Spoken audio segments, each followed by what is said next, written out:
how artificial intelligence might help reduce discrimination against call center workers. Welcome to VOA Asia Weekly. I'm Chris Casquejo in Washington. That story is just ahead, but first, making headlines. U.S. Vice President Kamala Harris met with Indonesian President Joko Widodo on the sidelines of the Association of Southeast Asian Nations Summit in Jakarta on Wednesday. ASEAN has struggled to make progress on issues such as the military coup in Myanmar, but Harris said the organization absolutely remains a critical forum. Around 2,100 U.S. and 1,900 Indonesian troops are taking part in joint military exercises in East Java, Indonesia. It is the biggest iteration of this annual exercise known as Super Garuda Shield and comes amid rising tensions between Southeast Asia and China. U.S. National Security Advisor Jake Sullivan warned on Tuesday that North Korea would pay a price for supplying Russia with weapons to use in Ukraine. Sullivan said arms negotiations between Russia and North Korea are actively advancing. Hong Kong's top court has instructed the city's government to legally recognize same-sex partnerships. The ruling did not grant full marriage rights to same-sex couples, and the government has 2 years to comply. For the activists, this ruling represents a partial victory. Pope Francis departed Mongolia on Monday after the first ever papal visit to the country, with Mongolia's foreign minister holding a farewell ceremony at Ulaanbaatar's Chinggis Khan Airport.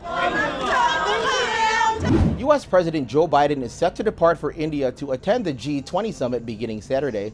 On the agenda, the war in Ukraine, climate change, a push to reform multilateral institutions that provide financing to developing nations, and the likely decision to welcome the 55-member African Union into the body. Chinese leader Xi Jinping is not expected to attend. The Philippines and India are the world's top call center countries. A California tech startup is using artificial intelligence, or AI, to mask the accents of call center workers to reduce discrimination. But as VOA's Matt Dibble explains, some say diversity is being erased. In the global economy, a call to a customer service center will likely be answered by someone in a faraway part of the world. Just bear with me for a moment. Call center workers can train for months to effectively communicate with customers whose native language and culture differ from theirs. Okay, try that. Photographer. Photographer. Good. Despite this training, accents often get in the way, says developer Sharath Narayana. There are at least a few instances every single day of his life or her life that they go through some level of discrimination and sometimes straight up abuse. Narayana is a co-founder of California-based Sanus AI, whose technology can adjust the way a speaker sounds, with the goal of making an accent more relatable. A call center worker from the Philippines demonstrated. Hi, my name is Iggy. I'm from Parañaque.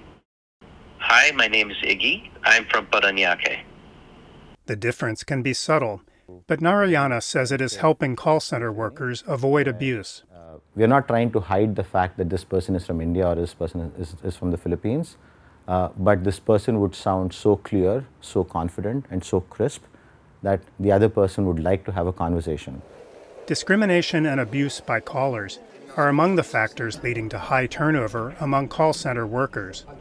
Sociologist Anish says tools like Sanus can help reduce the burden on call center agents. Anish, however, worries that it also points to what he says are dehumanizing trends in technology, namely erasing diversity. Most of our communication is mediated through some technology.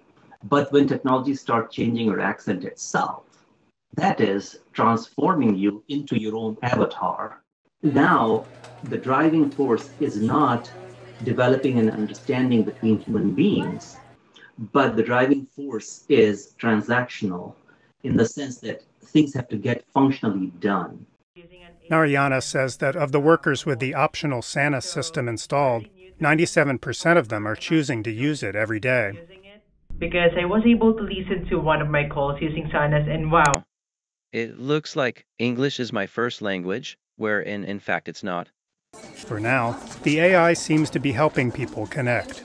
Matt Dibble, VOA News, Palo Alto, California. Visit voanews.com for the most up-to-date stories. I'm Chris Casquejo. We leave you now at Shanghai Disneyland's Zootopia attraction, which is scheduled to open at the theme park by the end of the year. Thanks for watching VOA Asia Weekly. 我们应该感到骄傲。